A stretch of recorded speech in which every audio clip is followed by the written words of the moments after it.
And so what's going on? Loneliness, sadness, meanness, why is this sweeping across our societies? Well, there's a bunch of stories you could tell. There's the technology story. Social media is making us all crazy. There's a sociology story. We're less involved in civic life. But the story I focus on is what you might call a moral formation story. And moral formation is a fancy word for learning the skills we need to treat each other with consideration and kindness in the regular circumstances of life. How do you end a conversation well? How do you be a good disagreeer? How do you reveal vulnerability in an appropriate place? How do you sit with someone who's depressed or grieving? How do you host a dinner party so everybody feels included? How do you critique somebody in your organization in a way that seems caring rather than abusive? These are just basic skills. They're skills in the way learning to play tennis is a skill, the way learning carpentry is a skill. They can be taught.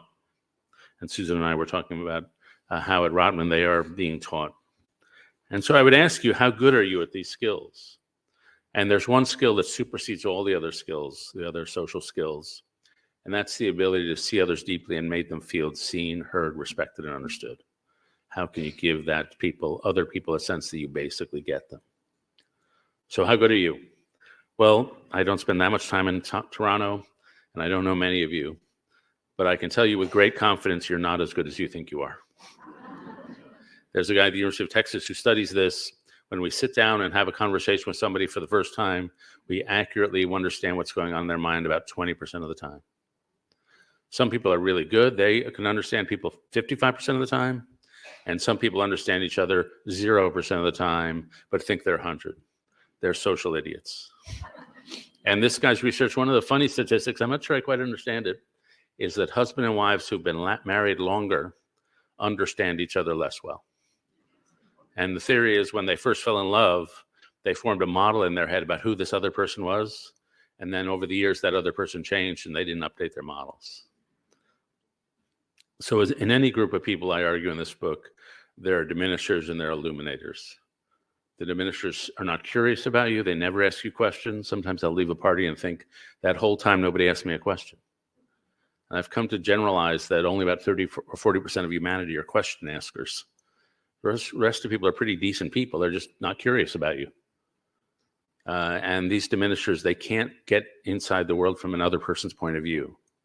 There's a story about a guy who's on one side of the river and there's a woman on the other side of the river. And the woman shouts to him, "How do I get to the other side of the river?" And he shouts back, "You are on the other side of the river." He can't get out of his perspective and into hers. On the other hand, there are some people who are illuminators. And they are curious about you. They make you feel respected, lit up. They make you feel like they can see the world from your point of view. The third stage of getting to know someone is conversation. It's the ability to be really good at conversation. And I ask you, how good are you at the art of conversation? And again, I don't know most of you, but I'm pretty sure you're not as good as you think you are. And so I've asked a bunch of conversational experts, how do you be better at conversation? Just give me some tips. And so in the book, I've got a bunch of them. I'll just mention a few. Treat attention as an on-off switch, not a dimmer. So if you're with somebody, make it 100% with them or 0% with them, not 60%. Be a loud listener. I have a buddy named Andy Crouch who lives in Pennsylvania. And when you're talking to him, it's like talking to a Pentecostal church. He's like, yes, yeah, I agree. Preach that. Amen. Love talking to that guy. He's a loud listener. Make them authors, not witnesses. People don't go into enough detail when they're telling you a story. If you say, well, where was your boss sitting when she said that? Suddenly they're in the scene, they're narrating you a story. I always try to get people into narrative mode. I no longer ask people, even in journalism, what do you believe? I always ask, how'd you come to believe that? Suddenly they're telling me a story of how their values were shaped. Don't be a topper. If you tell me that you had a horrible flight, you were sitting on the tarmac for 2 hours, my tendency is to say, I know exactly what you're going through. I was on a flight and I had to sit for 6 hours on the tarmac. And it sounds like I'm trying to relate, but what I'm really trying to do is two things. One, say, let's not talk about you, let's talk about me. And two, your experiences are kind of pathetic. Mine are kind of amazing. And so don't be a topper. Keep the gem statement in the center. If my brother and I are fighting about our dad's health care, there's one thing we actually agree upon, which is we both want what's best for our dad. And if we keep repeating that thing that we agree upon, that gem statement, then we'll preserve the relationship amid a disagreement. And then finally, find the disagreement under the disagreement. When we're arguing about something like policy, there's usually a philosophical reason we're actually disagreeing. Instead of just fighting, it's more fun to figure out what is the philosophical basis for our disagreement. And that's a way we can actually come to appreciate each other's point of view. Finally, the quality of your conversations will be determined by the quality of your questions. And so asking really good questions is just a tremendously important skill. Now, this is a skill everybody in this room used to possess because you are all ex-children. Kids are phenomenal at asking questions, and they ask a lot of them. I had a friend named Naomi Way. He teaches 7th grade boys in the U.S., in New York, how to be journalists. And she says, the first time she ever did this, she said, I'm going to sit in the front of the class. You ask me questions, I'll answer honestly. Just ask me anything. And so the first question was, are you married? She said, no. Second question from another boy was, are you divorced? She said, yes. Third question from another boy was, do you still love him? She was like, whoa, whoa, whoa. And she said, yes, with tears in her eyes.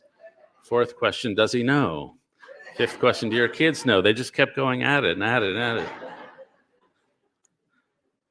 And so the ability to ask bigger questions. Now, some questions when you're just getting to know someone, I ask people where you're from.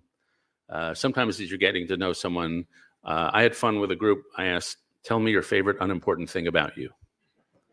And I learned that a prominent theologian watches a lot of trashy reality TV. That surprised me. And he learned from me that I like early Taylor Swift more than I like later Taylor Swift. I can't remember high school, but I remember every high school breakup song she's ever sung. When you get to know somebody better, then you can ask bigger questions. Questions that take people out of their normal routines and get them to see their life anew.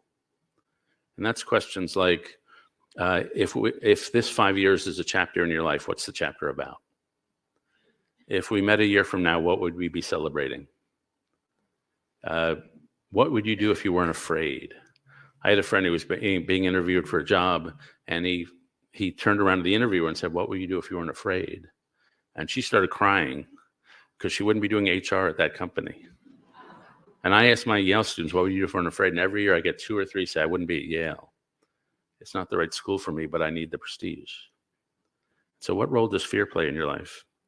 There's a guy named Peter Block who asks people deep questions. You really have to know people ask these questions.